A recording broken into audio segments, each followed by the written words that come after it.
Welcome to the Startup Grind. How many of you are really dependent on having a relationship with a large corporation in order for your startup to be successful? Okay, half. So the rest of you, this topic is not relevant. No, but there are specific ways of working with startups, so I'll talk about that. And there's really an ABC approach towards it that is, which I'll share with you. But the first thing is, I'm going to ask you guys, how many of you guys basically have a vision statement for your startups? Well, if you guys want to engage with large corporations, it's very important that you do have a vision statement. And I'll explain to you why. It's because large corporations, they're not very flexible. And they kind of go in a certain direction. And your ability to engage with them is very much dependent if you're going to go in the same direction as they are. So it's very important that you have a vision statement. And basically, I just put in here some of the things that you need to know about a vision statement so that you guys have you plan it out, test your vision statement, compare it to some of these strategic partners, and that would basically be the first step. I will share with us, send me an email, and I'd be more than glad to share with the slides. And more importantly, we'll even help you engage with these larger corporations. So the next thing also is about a mission statement, right? Well, once again, I don't know if you guys ever been in a group with your team, and have you ever asked yourself, why are we doing this thing? Well, if you ever do ask yourself that question, and you don't have a mission statement or vision statement, that's probably the reason why. But if you're ever in a discussion with your team, and you ask yourself that question, and it's aligned with your vision and your mission, then I think you have something to follow on with.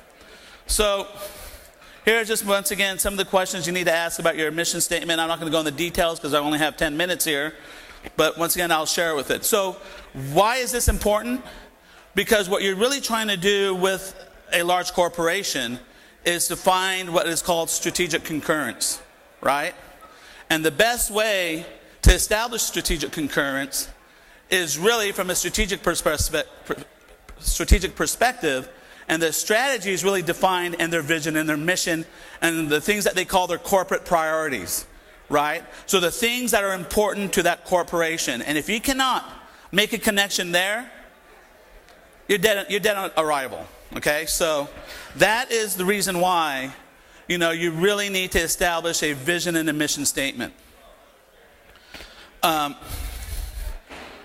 So now let's assume now you guys met with your co-founders, you established your vision and your mission statement. Now how do we go about establishing a contact with these larger corporations? Once again, I've tried to make it as simple as possible here.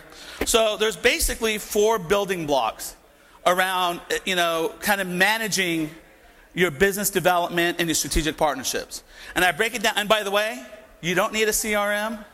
In fact, I discourage early stage startups to use a CRM because 80% of CRM usage fails. All you need here is Excel. And then if you have someone who can manage the CRM at a certain time, or if you feel that your team will, then go ahead and use it.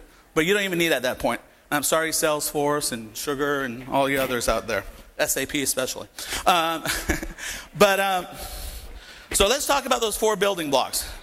Actually, let me go back here. So what you really need to do is have documentation about your customer that you're going after business. We call that the account profile. The second thing is you need to kind of establish a selling process and a selling cycle or business development cycle for the companies you're engaging with.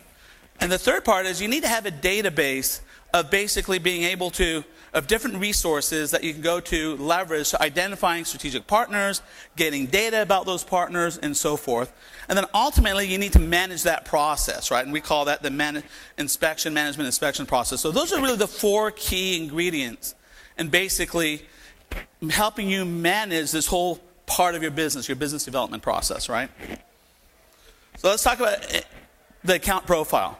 there's really 6 areas that you really want to capture the data on, and it's really about helping yourself out. It's really first thing is the overview, which basically you focus on basically customer satisfaction levels. Now, depending if you are the founder of the company, right, or not, if you're not the founder, you really want to know what the previous experience has been with this larger corporation, what they liked, what they did not like, because those objections, I promise you, will come up again when you're engaging with them. Also, you need to really be focused on their business objectives. What are they trying to accomplish? You know, depending on what business unit you're in, you know, really kind of focus on what they are doing and see how you can translate what they're doing into what you're trying to offer. And so understanding the requirements becomes very important. And then, of course, other things like issues and trends and their financial situation are also kind of important in terms of when you'll engage with them. The second part is what we call the account organization and relationship plan. So it's not enough today to understand a large corporation's org chart, okay? What you really need to do is, it's important to know that, but what you really want to understand is, which is more important, is their decision-making process. And so who is involved in finally giving you that nod to engage with them? And so that's important. So sometimes your entry point, you know, and I always recommend is whoever your entry point is, determine and ask them if they're going to be a champion or not. So identifying that champion also becomes very important. And the other thing that's also very important is to understand their vendor selection process, right? What is it that they're looking for in terms of a partner? And, you know, and these things, there's just a simple way of finding this information. That's just ask them, okay? You don't want to be, excuse my language, BSing them around. Just be very straight and to the point. And they will be more than happy to share that information with you because you're going to make them and make their jobs easier. Also, sometimes the reason why you want to understand the decision-making process is because a lot of larger corporations work in task force, right? They'll get different people from different business units involved on an initiative. And so that's why it's also important to ask them, you know, are there other groups or other business units that are involved in this whole thing? So, and then obviously based on that, you need to build a relationship plan. And probably the most basic way of doing this is depending on who's the one engaging and who are involved in the decision-making process, you want to kind of bring in advisors, investors, your CEO, your head of biz dev, and kind of match people from your side of the table fence to the other side. And start building relationships that way. So having a relationship plan becomes very important. And it's all about the strategy. So the third part, of course, is the account strategy. What you're really trying to understand is, you know, by what means is this customer really trying to accomplish its business objectives, right? And your ability to identify their business strategy is going to basically help you in devising your strategy to establish your value proposition and why they should engage with you. And of course, the fourth area is basically 2 minutes. Oh, I got to go fast. Okay. So basically, account opportunities and solutions, basically offering your products and services and being able to document that. And the other thing that's here is very important is the competitive profile. You need to understand which one of your competitors your strategic partner is engaged with.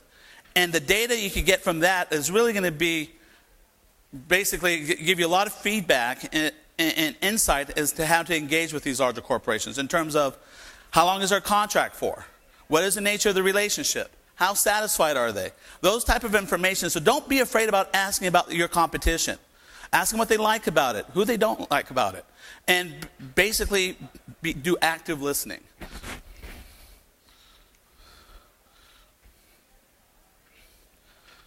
And then lastly is engaging with a large corporation is not a one-time deal, okay? It is a process. So when you sit down with your team, what you really need to do is I recommend you kind of do a 12-month strategy, right? And then set up specific milestones, in whatever period you think is appropriate for your company. So just think about, on average, engaging with a large corporation, it's going to take about 12 months on average. It may be a little shorter depending on the needs of that particular partner. But on average, I say the larger the company, the more complex the decision-making process, the vendor selection process, and therefore you're going to need time, they're going to need time.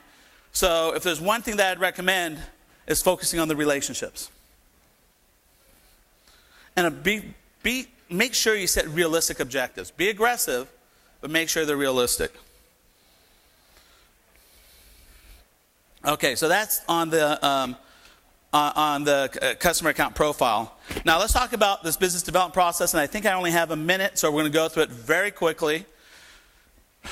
Basically, any business development, the way we break it down is into 3 phases, right? Very simply, interest, development, and commitment. And within those 3 phases, there's basically 10 steps. And we talk about the interest phase, and that's basically your initial contact with them, right? We went through that, so here we go. These are the 10 steps. Your first impression is so important in your ability and the speed that you will do business with these large corporations. So if there's anything I would recommend is do your homework, understand who you're seeing, look at their vision, look at their mission, understand the business units, who are their customers, and everything else. And then ultimately, the second and probably the biggest area where startups fail is they don't do a good job qualifying the customers. So make sure that the time is correct, they have the funding to do business with you, and that there is a need. The rest of the phases are pretty explanatory, but let me go into the last phase, which is very important. You notice here that presenting a proposal is step number 6. And the other thing that you notice here is that there are 4 steps after that. That is probably another area where startups fail. A startup is too quick sometimes to say, here, let me give you a proposal, and let's see, if you're interested or not. Well, the answer is 99% of the time, no, we're not ready yet. Why? Because you haven't gone through the steps to really understand the customer requirements, develop a strategy, so that when you do develop a proposal, present a proposal, it's actually based on feedback and discussions you've had with the customer. And then, of course, which will naturally lead to closing the business and doing business with them. But most importantly is step 8, 9, and 10 that are important when you're dealing with a large corporation. Because you may think as a business development guy that your job is done. On the customer side, they're thinking, we just begun. So remember that. And that is really where these engagements lead to disasters, because these larger entities are now looking for you to execute, and you have not thought that through thoroughly. So implementing the plan, evaluating customer satisfaction, and then ultimately this is a cycle. And what that means is usually when you're engaging with a large corporation, they're going to test you out first. So you go in, you do the small deal first, and then you go through this process again and ask for bigger business. So remember, all of these are interdependent of each other, and it becomes very important.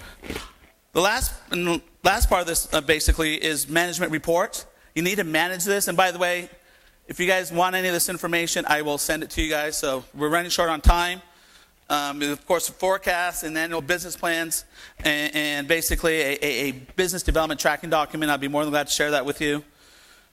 And ultimately, customer database. If you use a CRM, use Excel, social networks, Facebook, LinkedIn, or buy other existing customer databases.